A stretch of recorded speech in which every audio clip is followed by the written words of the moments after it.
A This is the premiere episode of TeeVo and The Beard. I'm TeeVo, and you can't see it, but he's the beard. I just want to thank you all for joining us today. This is going to be kind of our get to know us episode, let you know what the show is going to be about. What we're going to start with first is a little segment we call Break the Ice, where one of us will bring up a topic that we're into and discuss it for a little bit. Yeah. Do you have any ideas from our first episode here, TeeVo? I do. We all have like a favorite actor. Mm-hmm. Do you agree? Oh yeah. Yeah. Sure. Mm-hmm. What would be like an actor or actress that you just naturally would go see? Like they're in a show or a movie. Who are that person or people? Yeah. You just gravitate towards. Well, if I had to pick just one person who I've already practically seen everything he's in anyway, is Jeff Bridges. Yeah? Got to go with the dude. Why is that? Because I think he's an underrated actor, really. I mean, for the things that he's known for. Underrated? Well, for things he's known for, like The Big Lebowski and stuff like that, you know, he is that character. But for, like, R.I.P.D., which I actually enjoyed. Right. Yeah, and... I was going to actually ask, did you see R.I.P.D.? Yeah. And The Giver, I think that he was very well suited for those parts, and I really couldn't see anybody else in that. And I mean, then you have ones like Tron and stuff like that, which... Tron is an example of a movie that became bigger than the actor. Even though we do associate him with Tron, we don't necessarily associate Tron with him, if that makes sense. Or with The Big Lebowski, you associate The Big Lebowski with the dude. So You associate The Big Lebowski with the dude and John Goodman. well, yeah, and John Goodman. John Goodman is... I think John Goodman's a very key part of that film, too. Yeah, and he's also an awesome actor who I will see a lot of things with him in it and not question it. Though I've not seen Alpha House on Amazon yet. I haven't either. I hear it's good. Yeah. But Jeff Bridges is your guy. Jeff Bridges, all the time. He has not disappointed me yet, fingers crossed. I'm sure there's something that he's going to do. By that, do you mean he hasn't disappointed you, but did the film disappoint you? Well, the film, like The Giver, I've seen it once. I probably will never see it again because his parts were really good, but I could not get into the story. And I've read the book, but I could not get into the story. And the way it ends is just very sloppy. It's kind of... If the movie maybe had 10 more minutes, it could have ended better and could have had, kept me. But, yeah, aside from his part, I didn't care for the film that much. But he was good. He was good, yeah. Yeah. And that's what you look for. As long as he's good, is it a winner? Pretty much. Pretty much, yeah. It will definitely get me to see it, but then the whole film has to be good for me to buy it. Yes. Yeah. Let's see. I gotta go old school. Okay. Not made a lot of good choices lately, but I will still give it a chance. Robert De Niro. Okay. Yeah. See, when you said not made a lot of good choices, I thought you were going to say Adam Sandler. He used to be on the list. But lately he has come up with, he was like, nope, not even gonna. Yeah. No, Robert De Niro hasn't made a lot of good choices lately. There are definitely a few movies I haven't seen yet, and I will probably see just once, just to see him do his thing, and then probably never watch it again. But no, when I was a kid, like Robert De Niro was to me, the epitome of like the good actor. Okay. And, I was born in 1989, so, like, people like Brando or, like, Gene Hackman, like, they were a little older. But, De Niro was, like, that cusp of legendary for me. Yeah. Because, I remember going to Blockbuster. What is that? What is that? For our younger listeners, before Netflix and Hulu, you used to actually have to venture out of your house to check out DVDs, and even before that, VHS. Not a Redbox. And not a Redbox. And Redbox is essentially what evolved from it. Right. The notion, but... Imagine if Redbox had a person at the window that you actually had to conversate with. Yes. You still stuck your videos in a slot, though. Yeah. I still like that. Especially if they were late. Yes. But I remember going through and, like, I remember seeing the cover of, like, Casino. Casino is probably my favorite gangsters style and movie. And Goodfellas. I remember seeing these movies, and there's De Niro's face on it. I was like, man, that guy's, he's not in movies I watched yet, but I feel like he's just that guy. And then I got older and started watching, and I was just like, he was amazing. And, I still think he's amazing. Sometimes the parts that his parts are pretty good. Movies sometimes, lately not, but I'll still watch him for it. So do you prefer more in the serious roles like Casino, or can you take them either way, like in Meet the Parents? I can take him either way, as long as the script's good. Okay. Like, lately, he did The Intern with Anne Hathaway. Light Nancy Meyers comedy, and wasn't expecting, like, casino-level acting. Right. But, you know, if you don't know Nancy Meyers, people, I mean, she did What Women Want and Something's Gotta Give, The Holiday. They're very light movies. You just watch and enjoy and, you know, go on with your day. Okay. But it was good. I mean, I thought he was good for the part. Movie I didn't enjoy him in lately, or I didn't enjoy the movie as much. And I say that even though I still own it. Grudge Match. Okay. That boxing comedy he did with Stallone. Right. I enjoyed him in it. It was very cliche and hokey, but I still enjoyed him in it. I say it's one of those movies I did enjoy, but like I said, I still own it, so I guess I enjoy it more than I think. Right.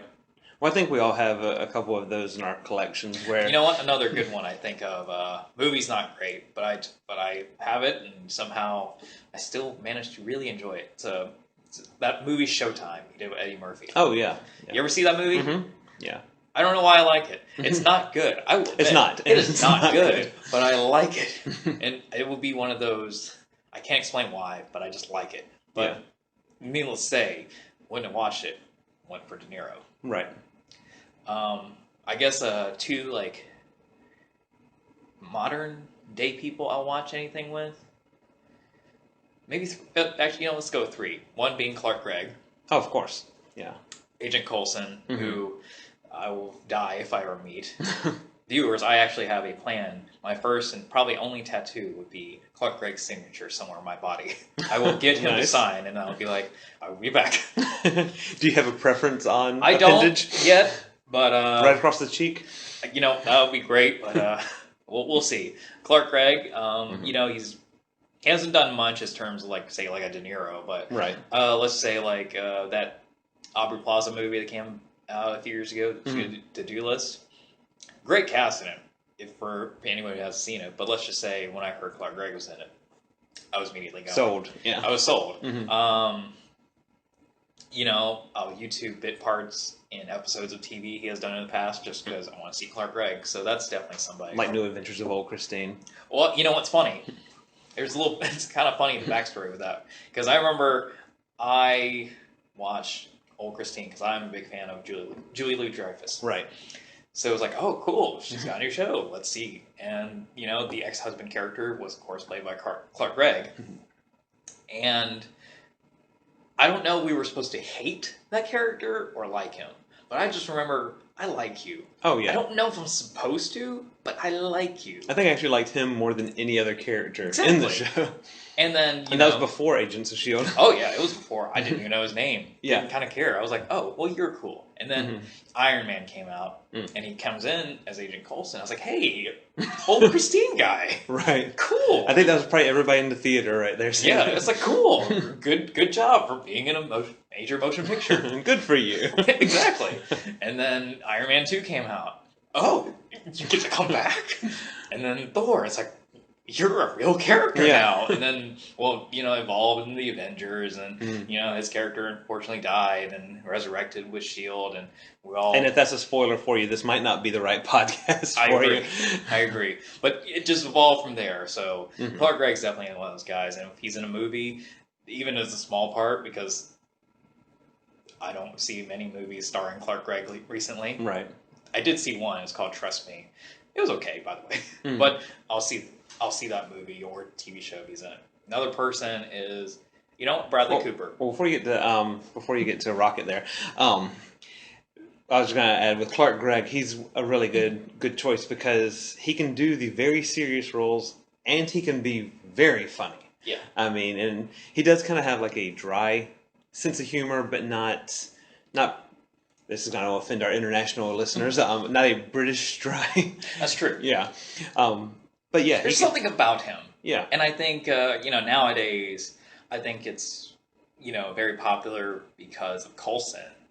Well, like I said, I liked him before Coulson. Right. He just had a charm to him Now, was I a big fan of him when I first saw him as Ronald Christine? No. But Right, of course, yeah. I still liked him. I just remember going, in that first season, I was really paying attention to that show, going, hey, Richard character, he's cool. Right. Or is it the actor? I don't know. So it just, if anything, old Christine made me like Coulson more. Right. So, for all the Coulson fans, we might need to thank Julia Louis-Dreyfus. Right. Maybe. We don't know. We don't know. But what if he wasn't on there? And then Coulson, I see Coulson in Iron Man 1. It's like, oh, there's some guy. Yeah. But immediately I was like, oh, man, it's Richard. Yeah, and he's also one now where I literally could not see anybody else in the role of Coulson. Well, I think that's the beauty, and I think he is ecstatic about it too. It's like, there's reason. He is Coulson. Right. It's not, Coulson was not a character in the comics. No. He made that on screen, and now it's in the comics. So I think it's one of those, should Clark Gregg ever, hang up the suit and someone else becomes Agent Coulson, it's going to be like, whoa. Yeah, no. Not in my house. Who are you? But yeah, he did for a small character what, like Robert Downey Jr. did for a bigger character with Iron Man. Yeah. He became that character. You really can't. And like with Hugh Jackman or something. Oh, yeah. I think people like those three, and I'm sure many more in, superhero movies, it's going to be tough the day we see someone else in it. Yeah. Of course, we keep seeing so many Hulks, it's hard to tell. I think they set a precedent with that. It's like, but I do say I really enjoy Mark Ruffalo. Oh yeah, so do I. So I think seeing someone else play the Hulk now would be kind of weird because I will compare it to Mark Ruffalo. Yeah, we've had him in so many movies now too. Exactly. We kind of got a feel of how he's doing it. Mm-hmm. Speaking of CGI characters, Bradley Cooper is good segue. Bradley Cooper is someone lately that he reminds me of like an old timey movie star. Okay. I think he's like there are very few people now that could like be a movie star back in the day with like Clark Gable and Humphrey Bogart. Mm-hmm. I think George Clooney is one of them. Oh, of course, yeah. And I think Bradley Cooper. Okay. Something about him, and I've watched his movies. I enjoy him. Mm-hmm. I can't go in depth as maybe like Clark Gregg, but just something. If Bradley Cooper's in it, I'll just go, okay, sure. But I like. I think it helps because there's a YouTube interviewer that I watch every year around the Oscars, and he interviews people who are generally in like the more dramatic movies, and he managed to always get Bradley Cooper when Bradley Cooper is up for something. And I love the way he interviews. Mm-hmm.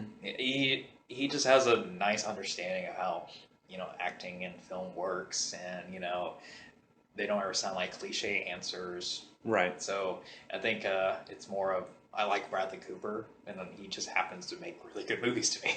Yeah, no, I totally agree. He's also one that he can fit into different roles. But I mean, he does seem to go for the using bunny ear quotation marks here, the manly roles. Yes. Even when he's being a raccoon. But it's still Rocket is different from. Correct me if American Sniper. Yeah. I can't think of his character's name. But it's funny. It's funny. He does do that, but it's kind of like I think he too is not scared to do different roles. Right. Because I think he shot American Sniper and then did the Wet Hot American Summer prequel. Yeah. And makes out with Michael Ian Black. Yeah. And then goes. Spoiler warning. Spoiler. But it's like and that was his first movie role was right. That movie And it is quite different than American Sniper if you haven't seen Wet Hot American Summer. But I appreciate him for it's all you always hear that first movie where they do something they don't want to do and they don't ever want to talk about it. Right. Bradley Cooper's not that. It doesn't seem like because when I heard they're doing the prequel, I was like, are they gonna get Bradley Cooper? And they did. They're gonna get everybody. I was like, whoa, Bradley Cooper wanted to come back. Cool. Mm-hmm. So that's cool. Lastly, T.J. Miller. Okay. And that's proven because I have traveled to now 5 live shows with TJ Miller. I've heard his stand-up on YouTube. He repeats some of the same things, but I don't care. Yeah. It's something different seeing him perform it live and his shows. Silicon Valley wouldn't be a show I would watch went for TJ Miller. Oh no, it would be more of a. I mean, it's funny now, and I like the show more beyond TJ Miller. I like the characters now, but I mean, for those who don't know me, the best way to get me to watch shows is get someone I like. Right. Your writing will make me stay. Right, yeah. So, like Judge, of course, it's like, hey, I got T.J. Miller. Mm-hmm. I'm like, oh, man, I'm going to watch this now. Yeah. And it's kept me in because it's just a good show. Mm-hmm. But movies, I saw Transformers 4. So you're the one. I did. Well, I don't know. There are a lot. This movie's made $1 billion. Yeah. I think they're all Chinese, though. Sorry. No, that's probably true. But I remember the third or fourth time I saw T.J. Miller live, and I met him. It's great. I've almost met him every time after the show, before or after the show, every show I've seen him in. And I remember I told him, hey, I saw Transformers 4 because you're in it. And he looks at me and goes, oh, man, I'm sorry. It's always good when you can get the actors to apologize for what they've done. Yeah. So it was awesome. He was like, oh, man, I'm sorry. Like, genuine, like, oh, wow, I'm so sorry. But yeah, watched it because he was in it. So you can imagine how pissed off I was. Spoiler, he dies within, like, the first 25 minutes. You just saved everybody from having to watch Transformers. I think so, yeah. I stayed, but let's just say I was thinking, oh, man. I thought this maybe he'll come back. I was hoping he was going to come back. I don't know how, but it would have made me feel better. But let's see, Transformers, and every time he starts getting new roles now, I freaking love. Like, he was in Big Hero 6. Mm-hmm. I remember I didn't know too much about the source material, but I heard that, T.J. Miller's a voice. I was like, oh, well, to see that, and he's easily one of the best parts of the movie. Disney's done really good at the voice casting lately. Yeah. And he was recently cast in Ready Player One. Right. Steven Spielberg, which I was like, so Steven Spielberg's about to work with T.J. Miller. I like that. They're making a movie for TiVo right there. With Simon Pegg. Right, yeah. It's like, you already had me with Simon Pegg, by the way. Yeah. But you had T.J. Miller. I'm there opening day. Yeah. So, and I looked at movies he's done in the past, watched Yogi Bear. I think I saw that one. Yeah. Yeah, I think when it came on TV, I saw it. He was the not Tom Cavanaugh part. Right, yeah. Cloverfield, that was his first big movie. She's Out of My League, which is easily one of my favorite That's a great Miller movies.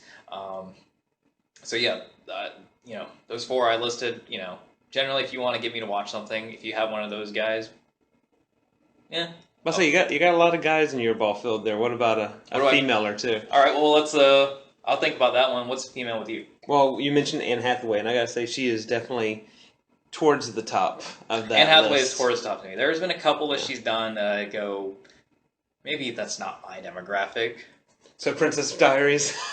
No, sir. I own both Princess Diaries movies. I was thinking more of that one movie she did. Ella Enchanted? I don't own that one. No, this was actually somewhat recent. And this is all off my memory. I'm not even Googling the names here. This is more of a somewhat more recent than those three movies. It was that movie she did with Jim Sturgis. I don't remember what it's called, but I just remember seeing the poster and maybe a preview, and I just thought, nah. Yeah. And I heard it wasn't that good, so... But no, I think Anne Hathaway's definitely on top. Towards the top. Let's see, I'm trying to think of just that definitive actress that I will go see. Yeah. Do you have another actor to think of? Another actor. Or is it just Jeff Bridges? No, it's not just Jeff Bridges, but I do like to. I do like my men to have some sort of facial hair if I'm going to go see them. You are the beard, right? So Nick Offerman, is another one, and he does. Who has done, who does a lot of bit work. Yeah, and every time I see him in something, I'm like, that is probably one of the best parts of the movie right there. He was just in. And yeah, I've not seen Meet Earl and the Dying Girl yet. Oh, you should. Yeah, I've got it on one of my queues, Amazon or something like that. But everything else I've seen. I've even seen a music video by the Decemberists. I don't know who they are. Yeah, that has him in it. I couldn't tell you the name of the song. I couldn't tell you much about. But you know that Nick Offerman. Nick Offerman was in the video. I've read both of his books. I'm going to pre-order his third one when it comes out. Watched them all in Parks and Rec, and seen his. I've never seen his stand-up live, but I've seen it both the YouTube. He was on George Lopez. Did you know that? No. George Lopez. I missed something with him. You missed. Oh. He actually had a big arc. A couple seasons on the George Lopez show. I think that's the first time I ever saw Nick Offerman. Okay. Now, was that with or without mustache? I don't remember, but I know it was him. Yeah. I'm gonna lean towards not mustache. I've seen him. But aside from the facial hair, he does have a very distinctive voice. He does. No, it's him. Yeah. No, I will have to definitely be looking that up. I even annoyed my darling wife during the holidays because you know how you can go on YouTube and see the wood burn the fireplace. Yes. thing. Yes. Well, they had one with Nick Offerman drinking whiskey, sitting in front of the fireplace for 4 hours on loop. And so I put it up on the TV and had that playing for a while. Sadly, I bring up actresses and I can't think of... Yeah, you put me on the spot. Now. Yeah, You're... put myself on the spot there too. Well, sadly, there are a few actresses I will see, but sometimes it's not about their talent. Oh, what about... Well, yeah. What about... Just being perfectly honest. Hey, two guys. What about... I know you and Saran have a thing for Meryl Streep. I think my thing with Meryl Streep is a lot more respect. Mm-hmm. You know, she's Meryl Streep. Right. Yeah, and she's a great actress. You can't deny that. But I don't necessarily gravitate towards her in the sense of like I have to see this. Mm-hmm. It's more like I should. Okay. You know, I would say I more geared towards Anne Hathaway than like Meryl Streep. Okay. Yeah, it took me forever to see Devil Wears Prada, but I was happy that I finally saw it. Oh my god, I saw it. I saw it. Oddly enough, the first time I ever saw it, it was on DVD in a Spanish class. Nice. Which I wasn't even taking. I just showed up in that class because I had a few friends in there, and the teacher just did not care. So I just hung out, and they were watching Devil Wears Prada with Spanish subtitles. Nice. So you could still understand it. Oh, yeah. Yeah. And I was like, why have I not seen this movie before? Mm-hmm. So I had a very similar reaction. Yeah. Albeit it was closer to when it was released. Yeah, I literally saw it either at the beginning of this year or at the end of last year. Oh, no. 2007 for me. Mm-hmm. So it was probably right when it was released on DVD. Yeah. I just had that reaction of like, why did I wait so many years to see this? Wow. Actresses. I really don't mean to sound so sexist here. I know. Oh. Well, I have a few people in my head, but am I thinking, but some of them are so new, or some of them it's like that other reason. It's like, well, they're very attractive. Right. But, so... It's Hollywood that's made us like this. It is. One person that does excite me when she comes out in the movie is Emily Blunt. Okay. Emily Blunt's one, and she's definitely one of the people I hope that's playing Captain Marvel soon. Right. And it does spawn from Devil Wears Prada. Yeah. But ever since she did Devil Wears Prada, I like that she was just that kind of, just that mean girl, but, they definitely didn't play her as like a villain. Okay, yeah. She was just kind of just an opposing force to Anne Hathaway's character. But ever since then, when she's done movies, they generally made her nicer in the later movies she's done. She hasn't played a mean person in a while, but... well, they're working her up to Captain Marvel status. That's true, but, 5-year engagement, Edge of Tomorrow, Sicario, she did a movie with Rupert Grint and Bill Nighy called Wild Target. Okay. Sunshine Cleaning with Amy Adams. Mm-hmm. Predominantly all those movies, Emily Blunt. Yeah. I was like, it looked like they looked interesting already, but I was like, Emily Blunt. She kind of would sell you on it, that final selling point. I will put Anne Hathaway almost on that level. I'm thinking just that one movie, but if I don't want to see one of your works, I think that's okay. Oh yeah. And just because it just looked boring. But, Les Mis, Princess Diaries, Intern, Bride Wars, Interstellar. Right. Dark Knight Rises. Yeah. That was actually the one that I was most worried about liking her in. Because I just wasn't sure about her as Catwoman, but I think they did the role the right size for her. I was not, just because I was already an Anne Hathaway fan. I was just worried about how other people would view Anne Hathaway after that. Right. But no, I enjoyed all those movies, and Anne Hathaway was definitely a highlight for me. Right. So yeah, I think one movie she did I didn't want to see. You can give it the pass. Yeah. I even looked up old stuff. Like, she did a movie called Havoc. And I think the only reason I wanted to see it because she got naked. Well, yeah. You mentioned Amy Adams. That's another one that I think I would definitely put on the list. Yeah. I don't know, though. It seems like she picks roles of movies I would already see anyway. That's true. It just so happens that she's in it. That's good. What, let's see. I'm trying to think of an Amy Adams movie that I wouldn't have seen, but she swayed me. And I'm having trouble thinking of that. Yeah, because all her big movies, they look good already. Mm-hmm. Right. You know, like Doubt. It has Meryl Streep in it. So I was like, do we? And Philip Seymour Hoffman. Yeah, so you're already sold. But she made it better. Right. It's like, but I think I would have already come to see it. Or like The Fighter, Christian Bale, and Mark Wahlberg in a boxing movie. It's like, I think I would have already seen that. Right. Or like The Muppets. It has The Muppets. Yeah.